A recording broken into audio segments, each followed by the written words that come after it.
Tonight, a heartfelt thank you from the South Australian Police Commissioner and his wife, overwhelmed by support since losing son Charlie. 6 teenagers arrested on the side of the road, wanted over a wild chase and home invasion. An Adelaide man dies in a horror hit-run crash in Bali. Lying through her teeth, Lisa Wilkinson's private text messages revealed in court. And fans, prime ministers, stars of the stage and even the King all join in to celebrate the life of Barry Humphries. This is Adelaide's 9 News. Good evening. Police Commissioner Grant Stevens and his wife Emma have made an emotional visit back to their son's favourite place. They went there to say thank you to South Australians for the overwhelming support 1 month since Charlie was killed in an alleged hit-run crash. Grant and Emma Stevens, a pillar of strength, hand in hand as they walk through what was one of Charlie's favourite places. 4 weeks ago today that Emma and I got the phone call that no parent wants to receive, and as a result of that we lost our Charlie. The Oaklands Park skate park brought so much joy to the 18-year-old, the youngest of 5, and apprentice Chippy, who loved sport and his mates. He was here a lot. He loved his skateboard, loved skating, loved being physical, and I'm sure anyone who regularly visits here to skate would know Charlie. Charlie's life was cut short when he was hit by a car during schoolies, but today was about acknowledging the extraordinary show of support from the staff at Flinders Medical Centre and first responders to complete strangers. Countless people that we've never met and probably never will meet who have been so generous with their offer of support and kindness. And the country's highest-ranking politicians. I just would like to acknowledge the Prime Minister for his words in federal Parliament, and particularly the leader of the federal opposition, Peter Dutton, for reading Charlie's 101 letter into Hansard. He loved life and gave so much to so many. It was only fitting to thank the community in one of Charlie's favourite places for all the support. More than $170,000 has been raised so far for Operation Flinders in his name.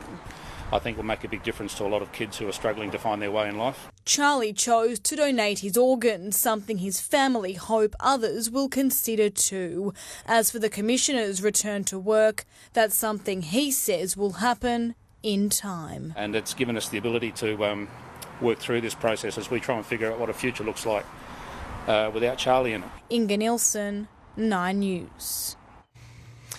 A 13-year-old was among 6 teenagers arrested on the side of a northern suburbs highway in the early hours this morning.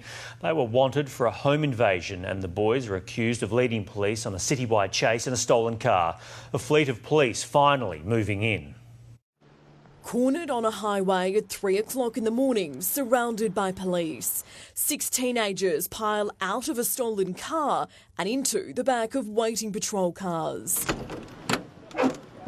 The SUV seen just seconds earlier driving on its rims before a fleet of patrol cars emerge. They could have ran into somebody and actually killed them. Over an hour, the stolen SUV was tracked from the east to the north. Police first alerted to a home invasion in the hills. A black SUV spotted with a patrol car on its tail soon after down the southeastern freeway. They tried stopping it on Green Hill Road, where it was travelling on the wrong side of the road, before Polair was launched. Officers then following it through the northern suburbs, where police say the teenage driver continued driving erratically, before it ended here on Eldersmith Drive in Mawson Lakes. People are just out of control and they're just travelling so damn fast, it can end up in horrible disaster. During the dramatic arrest, the vehicle rolled forward, trapping a police officer's foot under the wheel. She was taken to hospital with minor injuries. All 6 boys were charged with serious offences and are set to face court at a later date. I hope the police can get to the bottom of all this, because it's just crazy, what's been going on. Kelly Hughes, 9 News. South Australian man holidaying in Bali has been killed after being thrown from his scooter in a hit-run crash. Michaela Kamaric, have police caught the other driver yet? No, they haven't, Will, and we understand there were no witnesses or CCTV of the incident. Bradley Semmons was riding on a remote stretch of road in the island's south when he was struck by an oncoming truck on Tuesday afternoon. According to local media, the 33-year-old suffered critical injuries, and despite the best efforts of nearby residents who tried to save him, he died at the scene. Police today showing the scratches on the side of the hired scooter that Bradley was riding. Detectives also finding a broken piece of a vehicle headlight at the scene, which they say could help track down the driver of the truck. Now, Bradley's family plan to travel to Bali in the coming days to arrange the repatriation of his body. They were too traumatised to speak on camera today, but have described him as a kind, loving and adventurous man. All right, Michaela, thank you. Heartbroken family of a schoolboy killed in a horror crash caused by his drunk friend have faced the teenager in court. They say a wound has been left in their hearts forever, as it was revealed the boy had never held a licence. A month from his 18th birthday and weeks from high school graduation, Atem Kawani had big plans for his future, but that was cut short. The young teen killed in a horror crash near the Edinburgh Air Force Base in September last year. Family speaking on behalf of his heartbroken parents outside court. He was a very brilliant guy, very brilliant young guy. He was a good writer, and the family is in shock and devastated. But inside, Atem's mother detailed all they've lost, describing her son as a talented sportsman, gifted writer and the centre of the family's universe. Family are still in shock of what had happened. The son has been taken away from them, and that is the state of the grief they are in. The teen behind the wheel had only been driving around 8 minutes. In that time, he sped off from police 3 times, reaching speeds up to 135 kilometres an hour. He was 3 times the blood alcohol limit and unlicensed. Moments later, Atem was flung from the car. The driver did a runner. Prosecutors say the boy was determined to flee the scene that night, hiding in the grass for an hour and a half before he was detected by the police helicopter and arrested. Today, apologising and accepting responsibility, saying he'll forever carry the weight and guilt of killing his friend. His crime so serious, he'll be sentenced as an adult in the new year. Beth Excel, 9 News. A Northern Suburbs Uber driver who posed as a federal police officer to rob and rape an innocent woman has been jailed for 8 years. 35-year-old Siobhan Agravat will be deported from the country when he served his sentence. He pleaded guilty on the second day of his trial, admitting to the horrific attack at an Adelaide hotel. The sentencing judge today saying he should have done so years ago. He must serve at least 4 years. A former Adelaide University student and magazine editor has fronted court charged with producing and distributing extremist material.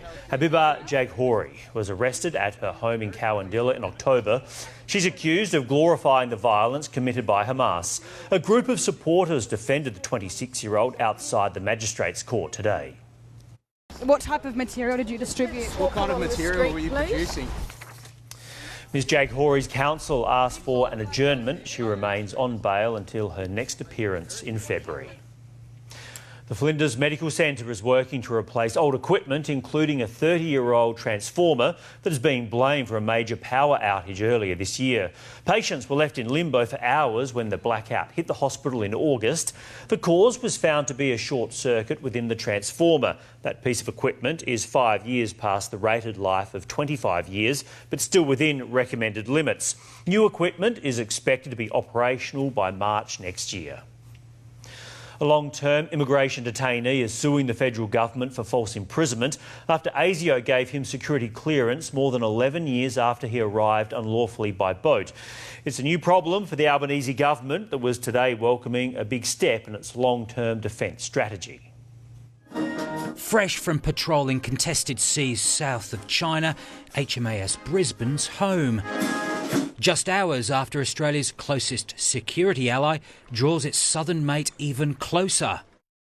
This effort will rebalance the strategic environment in the Indo-Pacific. Rare bipartisanship in support of Australia being supplied 3 Virginia-class nuclear submarines. It's the first time America has ever authorised the sale of a nuclear-powered submarine to any other country. It's national security concerns of another kind that loom as a flashpoint for the government.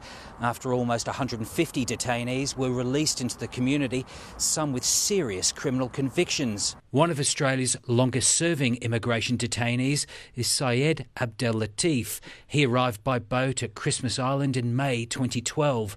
ASIO initially missing an international alert on his whereabouts. An Interpol red noticed for a convicted jihadist terrorist. Abdel Latif had been convicted in Egypt in a now discredited mass trial of alleged terrorists in 1999. It's shocking that the Australian government ever put any credence on those charges. They're groundless. They were based on evidence extracted by torture in a sham trial in Egypt. ASIO considered Abdel Latif a national security threat for 11 years before clearing him in July this year, based on what it called reviewed and new information.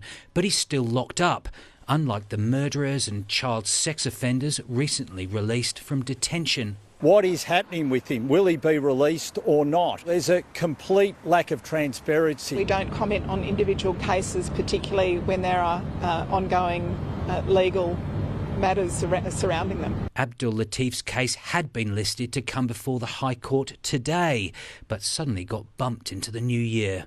Andrew Probyn, 9 News.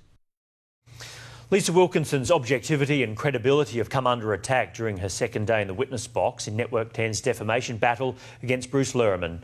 The Project interview with Brittany Higgins went to air without a response from her alleged rapist, but the journalist said she gave him ample time to defend himself. A smiling Bruce Lerman on the way to watch his barrister pick apart the story that earned Lisa Wilkinson a Logie. The journalist taken to task over her explanation for why this screenshot of a bruised Brittany Higgins went to air on the Project without being verified as the original. Yesterday she claimed she didn't check the photo's metadata because she had no idea what it was in 2021. Today reminded of her own tweets from 6 years earlier about metadata. Ms Wilkinson doubling down, saying she didn't know pictures had metadata.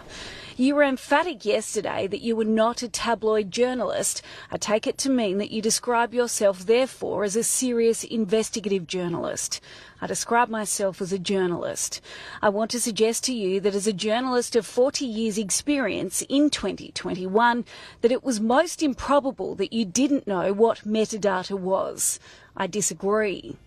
The TV host also grilled about a text sent to producer Angus Llewellyn while watching Ms Higgins' former boss, the Defence Minister, in question time, Reynolds lying through her teeth, denying she lost objectivity and only believed Brittany.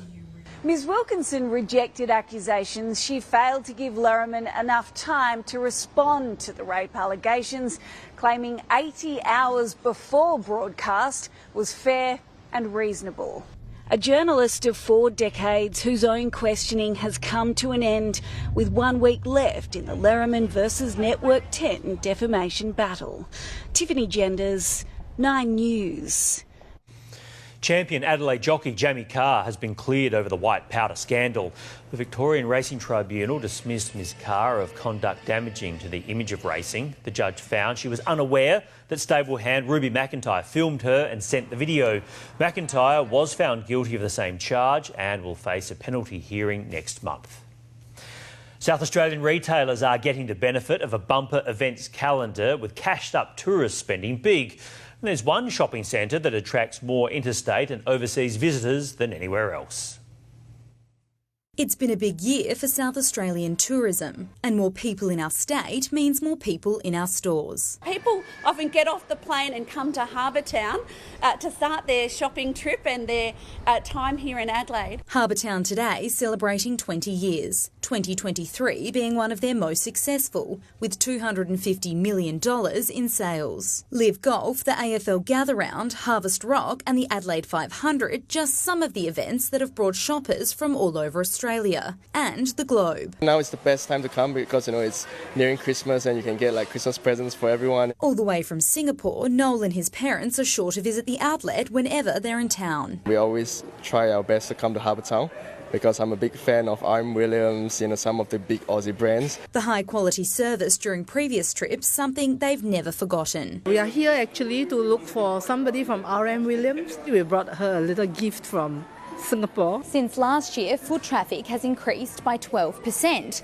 with brands Tommy Hilfiger, Calvin Klein and Adidas already having their biggest pre-Christmas trading days. The sales aren't the only thing luring in tourists. There's also the guest lounge. Free Wi-Fi and lockers for luggage make it the perfect spot to drop in on your way to or from the airport. I definitely have experienced more international people coming in, and it's always a point of conversation, where are you from? As tourists, we love to shop at Harbour Town. April Cretan, 9 News. Barry Humphries was a true giant of the theatre and an icon of Australian culture. At his state memorial service today, it was a fitting farewell, not only to Barry, but also his characters, Dame Edna Everage and Sir Les Patterson.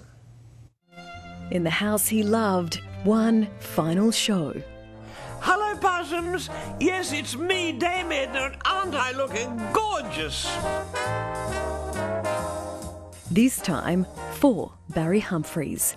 Nothing is more likely to summon Barry's spirit than a full house.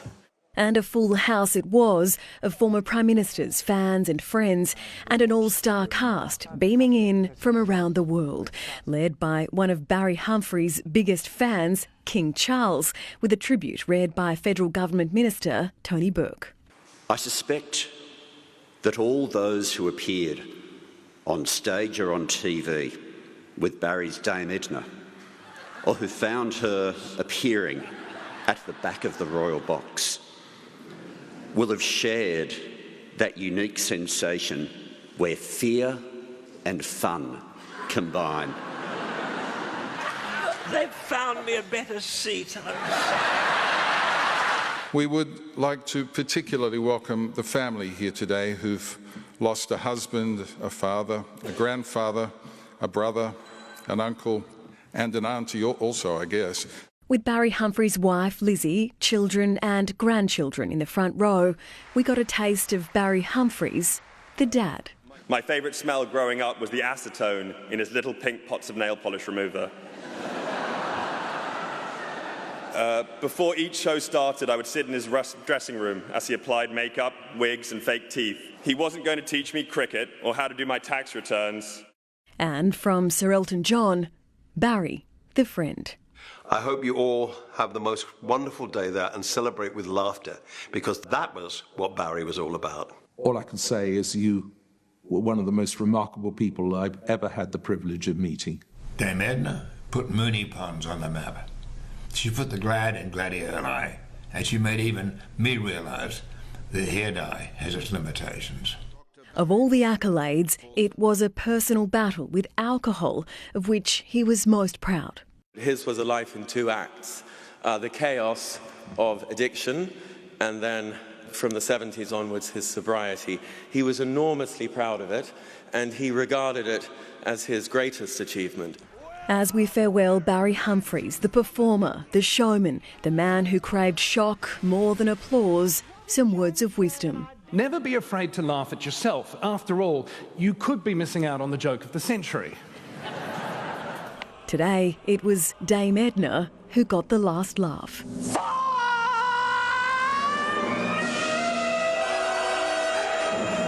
Before a final standing ovation for a giant of the theatre. Tonight, a Barry Humphries encore at the Opera House. The sails will be lit up in the Dame's signature purple. Lizzie Pearl, 9 News. Well, now for a look ahead to sport with Corey Norris. Corey, the Aussies, well, they are on top on day two. They are, Will, but it has been slow going for the pace cartel. Good evening. As day two draws to a close, we've got all the highlights a little later as Mitch Marsh falls agonisingly short of his century. Plus, the team bonding continues at Port Adelaide's brutal pre-season boot camp. All right, Corey, thanks. See you soon. South Australians with hard-earned money in the bank left short-changed. Next on 9 News, we reveal how the banks are tricking savers out of interest. And an early Christmas present for kids at a local hospital sees Santa's epic entrance to deliver the gifts.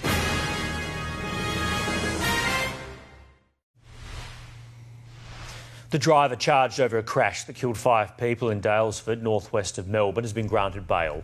William Swale is accused of ignoring alerts from his diabetes app before police allege he drove his BMW into a busy beer garden during the Melbourne Cup long weekend.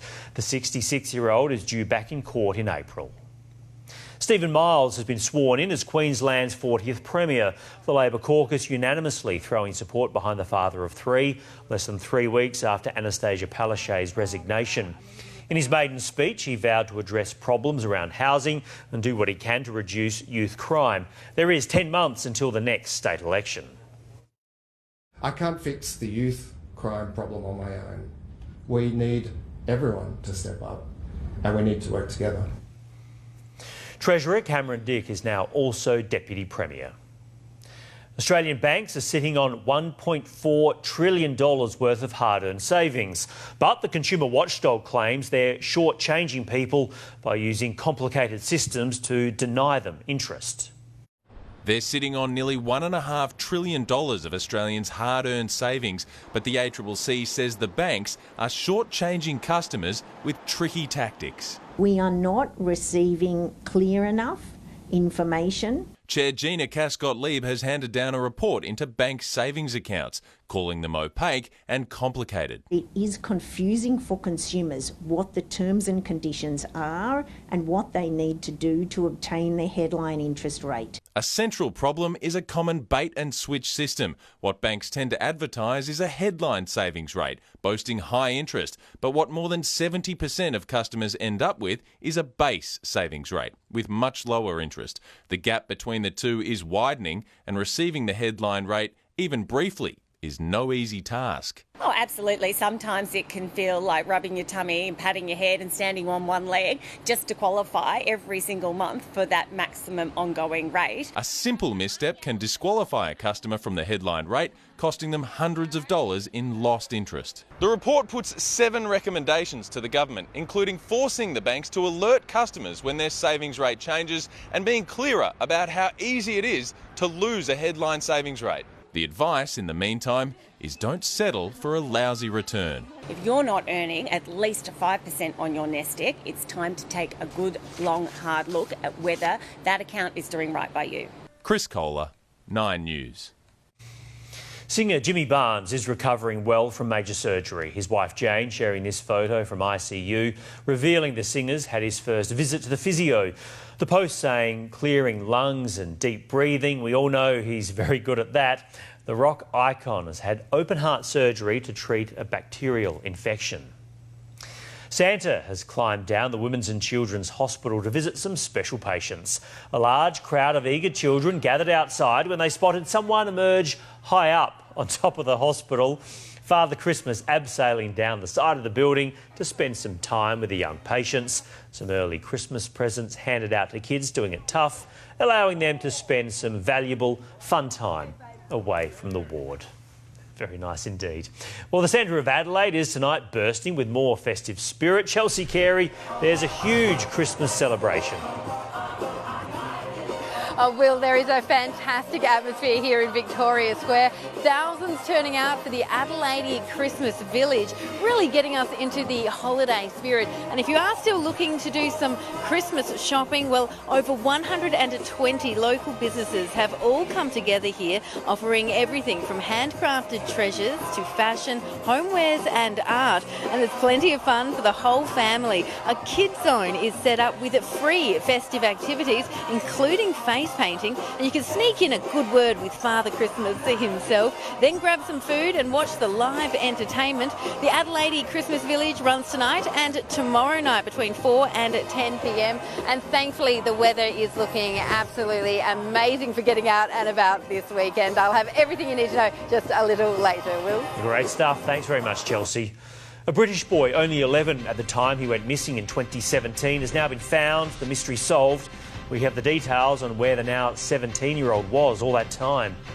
And dangling upside down 50 metres off the ground. The terrifying roller coaster ordeal in Japan. All the pictures are coming up next.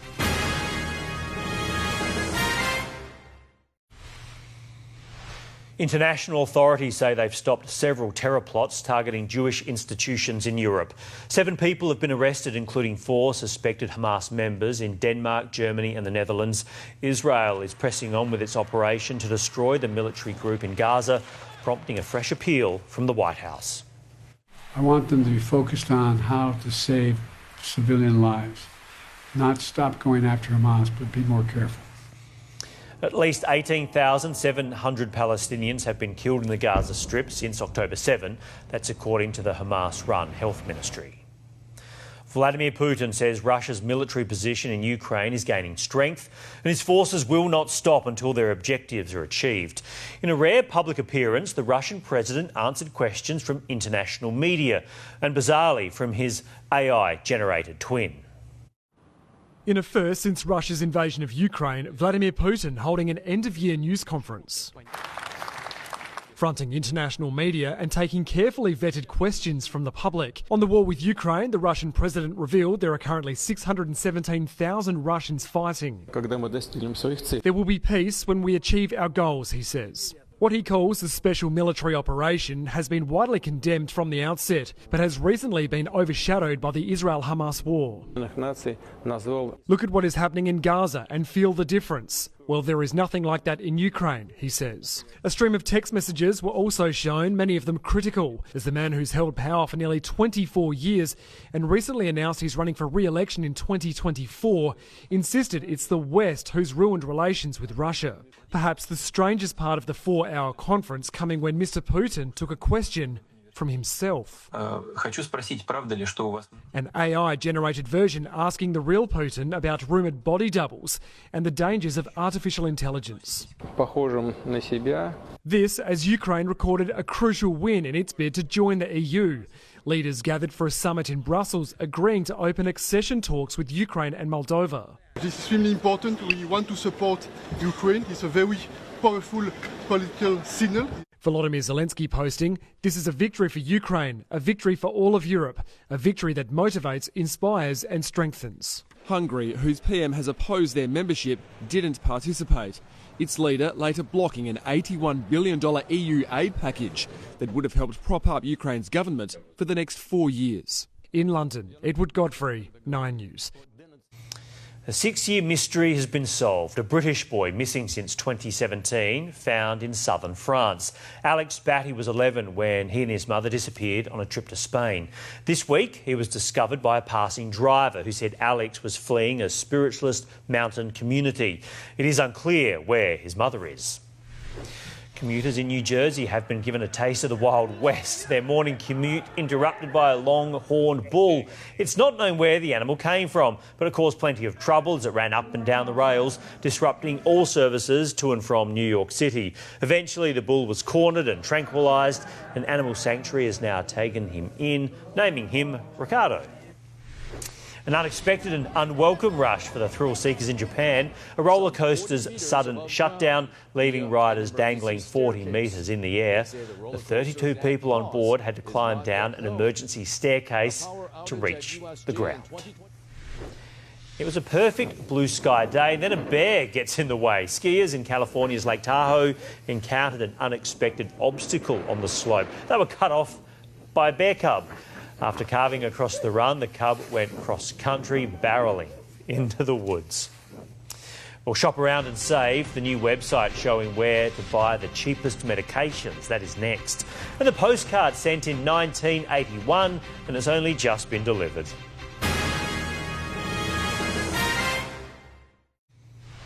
A new pharmacy comparison site is helping consumers save on their medications. The Chemist Select app lets people check where the best options can be found on a range of products. Many families spend a lot of time and money on pharmacy medications and products. That is me, yeah, especially with 3 kids. You know, constant colds and flus. Now, this Chemist Select website enables users to compare the cost of a raft of medicines and over-the-counter products from the convenience of home. So we aggregate prices from all the online discounters Australia-wide, and from that we have over 100,000 products. Users type in the item they need, such as pain relief capsules, and a range of brands and prices on offer from online discount pharmacies are displayed. I typed in Black Moss Vitamin C, and there was one chemist that was selling it for $89, and the same product at another chemist was selling it for $59. Founder Jay Salter says there's the option to buy online or take the information back to your local pharmacy and ask if they can match the cost. What is the price? What should I be paying? Busy and price-savvy mum Lorena is an early adopter. Look, it's not about saving, all the time, but it's about knowing where the best price is. A new report by the Australian Patients Association has found healthcare costs are hurting some in the community.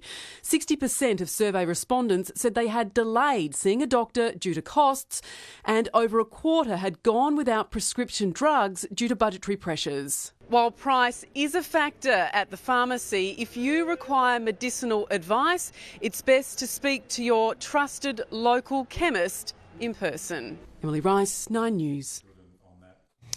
Delays with the postal service aren't uncommon, especially at this time of year. But what about a delivery that takes more than 4 decades? A postcard sent from Sydney in 1981 has just shown up at a home in the UK. Sophie Walsh has the details. This is a story that begins here in Dawes Point on August the 27th, 1981. When Malcolm Fraser was Prime Minister, Devo was at number 1 and a man named Jerry popped a postcard in the post.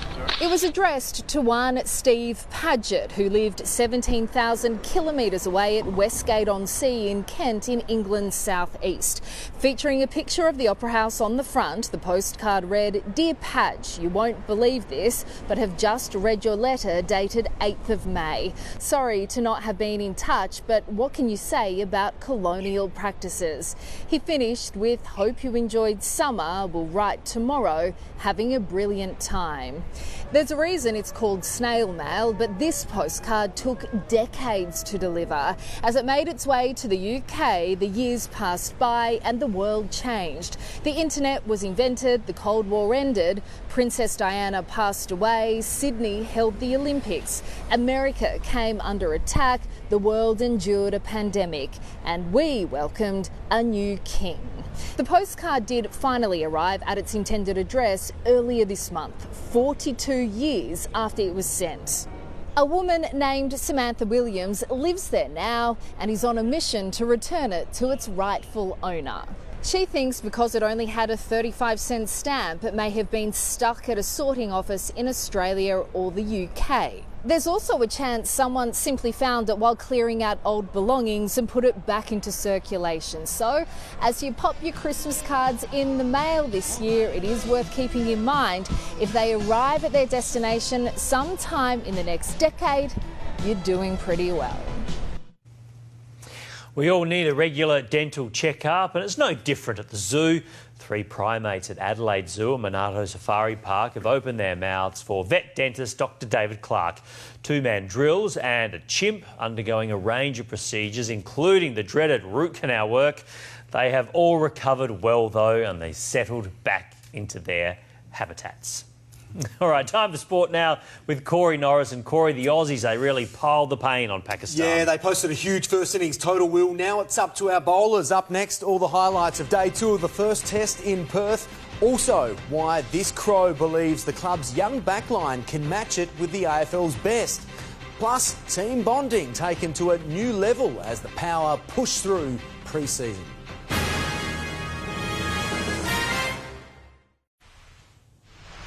Hello again. Mitch Marsh has strengthened Australia's advantage in the first test despite falling short of a memorable century.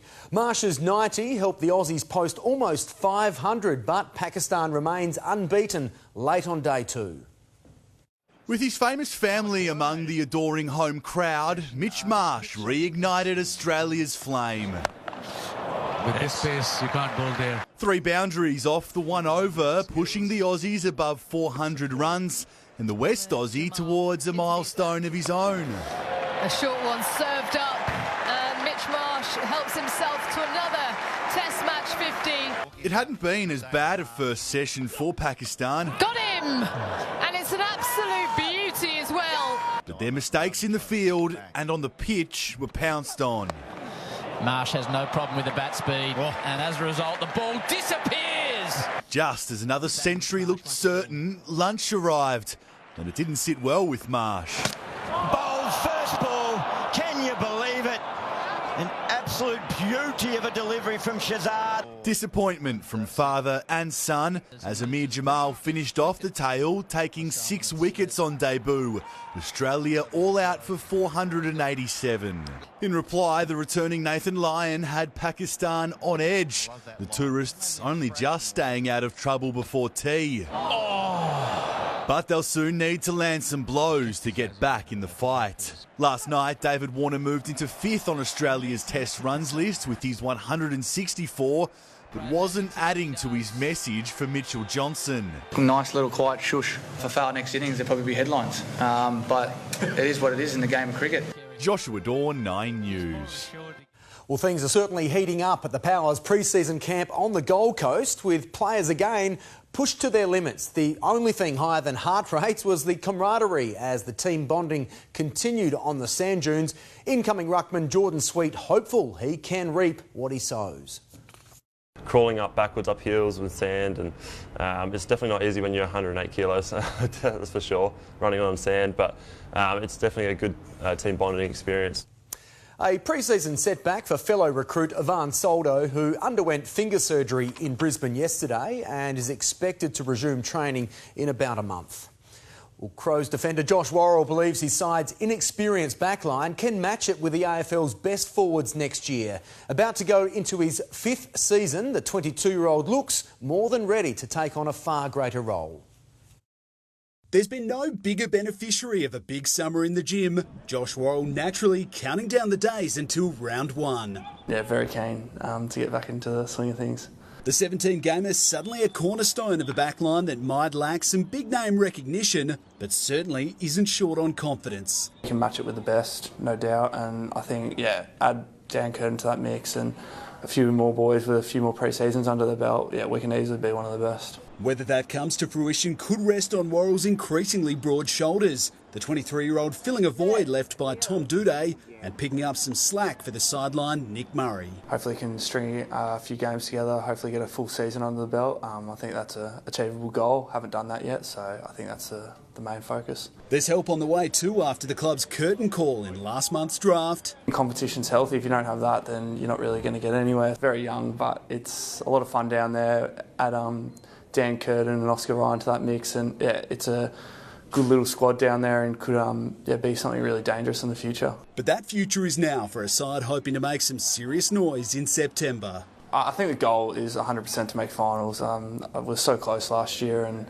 obviously a very attainable goal, so I want to get them to get that. And while history shows they should have been in the 8 last season, Worrell says that infamous incorrect call is now but a distant memory. At least most of the time. There's a few gags thrown around it when Keezy hits the post, but no, that's it. Will Crouch, 9 News. Collingwood Premiership hero Braden Maynard has backed the proposed rule change which could have seen him miss the Pies' grand final win. The defender also revealed just how bad his shoulder injury was at the back end of last season. Having toured the country, Collingwood's 16th Premiership Cup is finally home. Players also donated personal items, including the Premiership Guernsey worn by Josh Dacos for a time capsule, closing the door on a massive 2023. We're hungrier than ever, and I feel like we've got a group that's ready to attack 2024. Braden Maynard could easily have missed that grand final win. Under a proposed rule change, his infamous smother on Angus Brayshaw will no longer be deemed a football act. I feel like it's obviously the right thing to do because everyone's health is obviously a priority. The defender, who was cleared by the tribunal, threw his weight behind the change. Yes, it's a footy act, but the AFL can make rules and you just got to follow them. You can't argue with them. So it is what it is. We just got to move on and play footy. Maynard upped the ante in his return from shoulder surgery today. He expects to be fit for round 0. I hate sitting on the sidelines and I'm sick of the bike. So I might have to chuck the bike out and get out there and train as soon as I can. The Premiership star revealed the extent of his struggles last season. The whole sort of last half of the season, I kept having episodes with my right shoulder. I got to work during the week, but no amount of work was going to fix them. So I got into surgery. Meanwhile, football boss Graham Wright will take a sabbatical. He'll head overseas between March and September next year. I don't feel like I'm burnt out or anything. I just feel like I wanted a break. We've talked about this for a long, long time and we're in a position where we can do it. Nat Yanides, 9 News. Well, there's nothing like winning big in Las Vegas, and that's exactly what the Raiders did in the NFL, putting up a team record 63 points against the LA Chargers. Both the offence and defence making it look easy. Second down and 13. Oh, baby. Unbelievable. Jack Jones. They do it again. Incredibly, the scoring outburst comes 1 week after Las Vegas failed to put up a single point in a loss to Minnesota. Well, former Wallabies coach Eddie Jones has put an interesting spin on his decision to take charge of the Japan outfit. Despite ongoing speculation that he was being interviewed by the Japanese on the eve of the World Cup, Jones says it wasn't an interview per se. I was asked by the recruitment agency to share my experiences with them on Japan, and some people might have construed that as an interview. It certainly wasn't an interview. Jones previously coached the Brave Blossoms about 10 years ago, and his mother and wife are both Japanese. Just a Zoom chat, not an interview. I reckon Eddie might be telling a few pools. Look, it's best everyone moves on, I reckon, at this point, saga, Corey. Exactly right. All right, thank you. Well, a little burst of summer heat is on the way. Chelsea Carey will have the 7-day weather forecast in just a moment. First, a look at tomorrow's speed cameras. Wake up and laugh with Adelaide's #1 breakfast show. Brew Dips and Laws, weekdays on 104.7 Triple M. For the latest Adelaide news and traffic.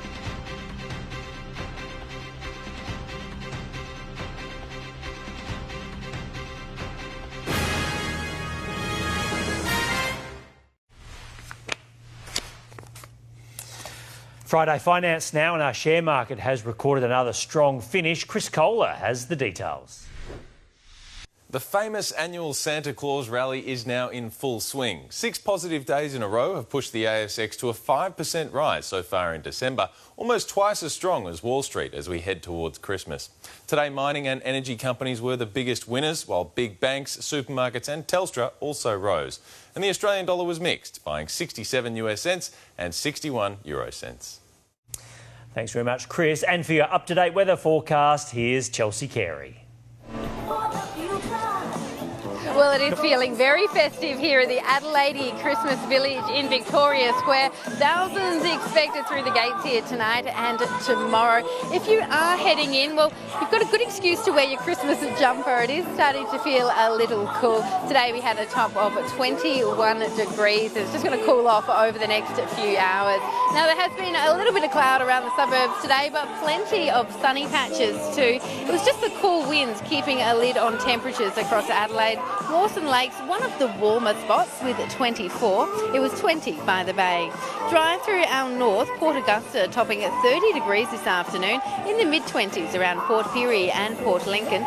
Some cloud lingering over the south at times, and you can see temperatures really not that summery thanks to the cool winds. Hindmarsh Island and Kingscote made 21. It was 20 at Mount Gambier. Now, a ridge of high pressure will be the dominant feature over SA this weekend, helping to clear our skies. And on Sunday, winds will turn more easterly, helping temperatures to rise. Elsewhere, the remnants of Cyclone Jasper still delivering some heavy rain up through far north Queensland. There's widespread flooding through the region. And tomorrow, Cairns could see another 25 to 100 millimetres of rain. Back home, and well, sunshine across our north and west. Temperatures in the 30s up around Coober Beatty and Roxby Downs. Still quite mild further south in the low 20s around Clare, Whyalla and Port Lincoln. There is a chance of light showers around the southern coast and over the lower southeast, maybe around Mount Gambier, but for the most part it is looking like a dry and mild day. If you're by the water, a marine wind warning has been issued for the lower southeast coast. On local waters, south-westerly winds up to 20 knots north of Grange in the morning, seas around 1 metre. Across Adelaide, a little bit of cloud around with a few sunny patches too. Really quite a pleasant day, although it's still on the cool side for December, looking at a top of 21 for Elizabeth, Glenelg and Noarlunga, 20 at Mount Barker. Here in the city, down to 13 tonight, tomorrow partly cloudy and at 21. Warming up on a Sunday, 27 degrees, up to 31 on Monday. Then we have this cool change roll through through, so there is a chance of a shower, possibly even a rumble of a thunder, but certainly a fantastic weekend first. We can get everything done this weekend that we should have got done last weekend, but it was just too wet, Will. Indeed, Chelsea. I think everyone's very happy to see some dry and warm weather. Amazing. Great party down there by the sounds too. That is Adelaide's 9 News for this Friday. Alice Humphries will be here with the Weekend Bulletin. I'm Will McDonald. Have a great evening and a great weekend. For now, it is good night.